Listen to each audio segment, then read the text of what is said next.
নমস্কার বন্ধুরা, এখন যে আলোচনাটা করব সেটা হচ্ছে পেপার 1 এর 27/6/25 শিফট 1 এ কোন কোন বিষয়গুলো থেকে প্রশ্ন এসেছিল। পরবর্তীকালে যারা পরীক্ষা দেবেন, এখনো যাদের পরীক্ষা হয়নি, এই টপিকগুলো দেখে নিন। আর যাদের অলরেডি পরীক্ষা হয়ে গেছে, আমি বলবো এই টপিকগুলো এবার থেকে পড়তে শুরু করুন, কারণ পরবর্তী ইয়ারে আমরা দেখব এই টপিক থেকেই প্রশ্ন চলে এসেছে। প্রথমে আমি চলে যাচ্ছি টিচিংয়ে আবার সেম ব্লুম ট্যাক্সোনমি থেকে প্রশ্ন এসেছিল। ব্লুম ট্যাক্সোনমি যে ডোমেন, এফেক্টিভ ডোমেন, সেখান থেকে প্রশ্ন ছিল। নেক্সট হচ্ছে মোটিভেশন থেকে প্রশ্ন ছিল। অ্যাসেসমেন্ট, ফরমেটিভ সামেটিভ অ্যাসেসমেন্ট থেকে প্রশ্ন ছিল, আমি ক্লাস করিয়েছি। ভ্যালু এডুকেশন থেকে প্রশ্ন ছিল। ডেমনস্ট্রেটিভ লার্নিং থেকে প্রশ্ন ছিল। তাহলে কি ব্লুমের taxonomy, affective domain, motivation, demonstrative learning, assessment, formative আর সামেটিভ, আর হচ্ছে ভ্যালু এডুকেশন। আচ্ছা, এরপরে রিসার্চে চলে আসছি। হিস্টোরিক্যাল রিসার্চ আমি বলেছিলাম, কিন্তু রিসার্চের টাইপ খুব গুরুত্বপূর্ণ, ঠিক আছে? প্রত্যেকটা পেপারে কিন্তু দেখুন রিসার্চের টাইপ থেকে কোশ্চেন আসছে, সুতরাং ওটা পড়া থাকলে 2 কি 4 নম্বর কিন্তু হাতের মুঠোয়। স্যাম্পলিং, রিসার্চের এথিক্স, আবার এথিক্স থেকে প্রশ্ন করেছে, রিসার্চ ডিজাইন থেকে প্রশ্ন করেছে। তাহলে আমরা কি দেখলাম? হিস্টোরিক্যাল রিসার্চ, স্যাম্পলিং, রিসার্চের এথিক্স এবং ডিজাইন। দেখুন প্রত্যেকটা টপিকে কিন্তু খুব একটা পরিবর্তন নেই, সেম হিস্টোরিক্যাল রিসার্চ মানে রিসার্চের টাইপ থেকে করেছে। রিসার্চ এথিক্স থেকে, অর্থাৎ প্ল্যাগিয়ারিজম, এই জায়গা থেকে আগেও প্রশ্ন করেছে, আবার করছে। রিসার্চের ডিজাইন অর্থাৎ পরবর্তী পরপর কি হবে, এর আগের বারও আমরা দেখলাম করেছে। আর স্যাম্পলিং, এই 4টে কিন্তু রিসার্চের ক্ষেত্রে খুব গুরুত্বপূর্ণ। নেক্সট চলে আসছি হচ্ছে আমি টপিক আইসিটি। HTTP www থেকে প্রশ্ন ছিল, HTTP www।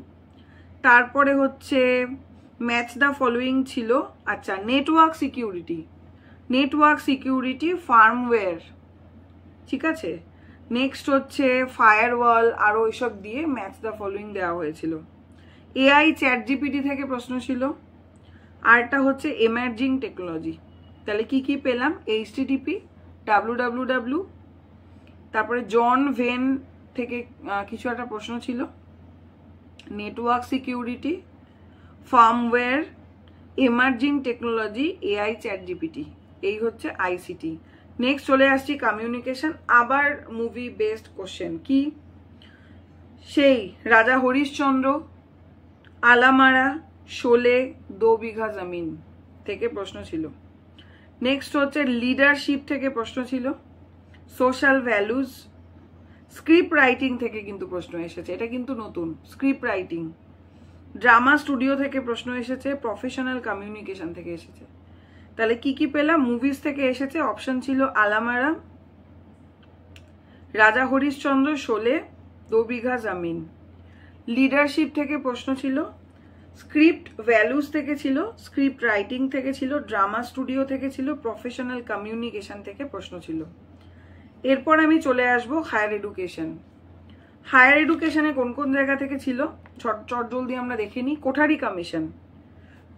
কমিশন থেকে প্রশ্ন ছিল। তারপরে হচ্ছে ইনস্টিটিউশনে সিটি, মানে ম্যাচ দ্য ফলোয়িং দিয়েছিল, এখানে ইনস্টিটিউশন, এখানে হচ্ছে সিটি। তারপরে হচ্ছে কমিশন, হায়ার এডুকেশন কমিশন পরপর সাজাতে দিয়েছিল, অর্থাৎ অর্ডারলি।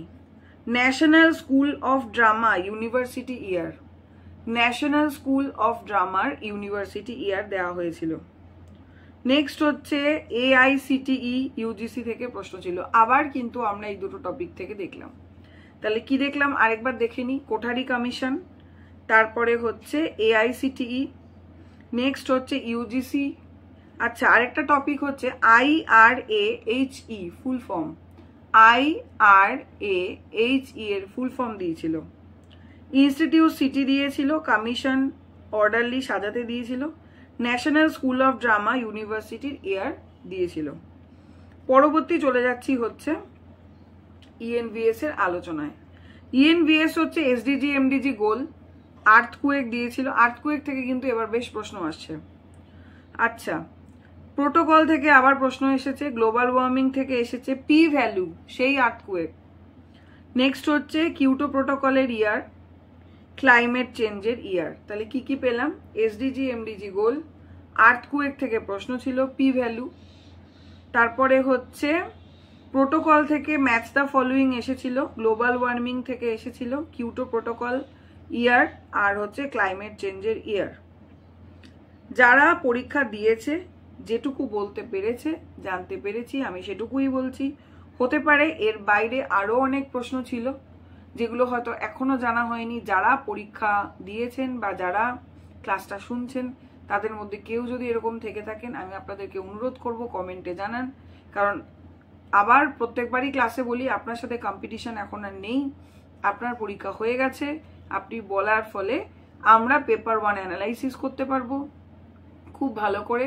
প্রত্যেকের কাছে অথেন্টিক মেসেজ পৌঁছবে কি কি এসেছে, এবং তারা সেই নিয়ে পরবর্তীকালে প্রস্তুত হতে পারবে সামনের পরীক্ষার জন্য, বা তারপরে যে পরীক্ষা আসতে চলেছে পরবর্তী 6 মাস পর নেট, তার জন্য। এবং আমাদেরও জানাটা প্রয়োজন, তাহলে আমরা কি করতে পারি, এই টপিকগুলো ধরে ধরে আমরা ক্লাস করাতে পারি। আচ্ছা, নেক্সট চলে আসছি হচ্ছে Indian logic. Indian logic same জায়গা, denotation connotation, square of opposition, informal fallacy, logical equivalence. তাহলে কি কি? Denotation connotation, square of opposition, informal fallacy, আর হচ্ছে লজিক্যাল ইকুইভ্যালেন্স থেকে প্রশ্ন ছিল। আচ্ছা, ক্লাসটা অবশ্যই শেয়ার করে দেবেন এবং ভালো লাগলে লাইক করবেন, কমেন্টে জানাবেন এবং সাবস্ক্রাইব করবেন অতি অবশ্যই। তাহলে যে কোনো ক্লাসের যে কোনো ভিডিও কিন্তু আপনি ইজিলি পেয়ে যাবেন। আচ্ছা, নেক্সট অ্যান্ড লাস্ট যে আলোচনা সেটা হচ্ছে রিডিং কম্প্রিহেনশন ছিল, সেটা কিসের ওপর ছিল? রিডিং কম্প্রিহেনশন যেটা ছিল সেটা ছিল হচ্ছে ডেমোক্রেসির ওপর, ঠিক আছে, বা গণতন্ত্র, তার উপরে একটা রিডিং কম্প্রিহেনশন ছিল, ইজি ছিল। নেক্সট হচ্ছে ডিআই। ডিআই শোনা গেছে যে এটা হচ্ছে টেবিল ডিআই ছিল এবং বেশ লেন্দি ছিল, অনেকে টাফ লেগেছে। এবার ডিআই পুরোটাই ডিপেন্ড করে আপনি কতটা প্র্যাকটিস করেছেন না করেছেন তার উপরে। কিন্তু ডিআই ওরকম ভাবে ক্লাস করে কিছু করা যায় না, মানে খুব ধরে ধরে ধরে ধরে বই থেকে পড়ে পড়ে একদম বেসিক পার্সেন্টেজ, রেশিও, অ্যাভারেজ, এই সূক্ষ্ম সূক্ষ্ম জায়গাগুলো কিন্তু আমাদের জানতে হয়। তার আগেও হচ্ছে মুখে মুখে যোগ বিয়োগ গুণ করার যে একটা বেসিক স্কিল, এটা জানাটা খুব প্রয়োজন, তাহলে ডিআই আরো তাড়াতাড়ি করা যায়। আচ্ছা, এই হচ্ছে বিষয় 2700 শিফট 1। আচ্ছা, আমি প্রত্যেকটা জায়গায় কভার করেছি। এর পরবর্তী ক্লাসে আমি শিফট 2 কি কি এসেছিল সেটা বলবো। আপনারা চেষ্টা করবেন যেগুলোকে লিখে রাখতে, বা লিখে না রাখতে পারলেও মনে রাখবেন, কিন্তু লিখে রাখলে কি হবে, সুবিধে হবে। এই টপিকগুলো অন্তত বই থেকে পড়ে নেবেন, কোনো ইউটিউব ক্লাসের মাধ্যমে দেখে নেবেন, বা আমাকে যদি কোনো সাবজেক্ট আপনারা বলেন, মানে কোনো জায়গা যেখানে পেপার 1-এর, আমি ম্যাথের পোর্শন বলছি না, কারণ ম্যাথের পোর্শন এমন একটা জায়গা, প্রচুর ইউটিউব রয়েছে, প্রচুর ক্লাস রয়েছে, তারপরে বেসিক জায়গা এগুলো ধরে ধরে আপনারা নিজেরাই পড়তে পারেন। কিন্তু পেপার 1-এর অনেক ইনফরমেশন, যেমন নতুন মুভি থেকে এসছে, তারপরে যেমন দেখলাম বাংলা পেপারে বা 26 তারিখের পেপারে যেটা আমরা দেখলাম যে ডিডির যে চ্যানেল ছিল, ন্যাশনাল চ্যানেলের সিরিয়াল থেকে এসছে, এই জায়গাগুলোর ইনফরমেশন আমাদের জানতে হয়। এছাড়া আরো এরকম ধরনের যে প্রশ্নগুলো রয়েছে সেই রিলেটেড। তো যাই হোক, অবশ্যই আমাকে আপনারা জানাবেন ক্লাসগুলো কিরকম লাগছে। পরবর্তী যে কটা পরীক্ষা রয়েছে আমি যতটুকু জানতে পারবো আমি সেগুলো নিয়ে আপনাদের বলে দেওয়ার চেষ্টা করব। প্রত্যেকে ভালো থাকুন, সুস্থ থাকুন এবং খুব ভালো করে পড়াশোনা করুন। ধন্যবাদ সকলকে।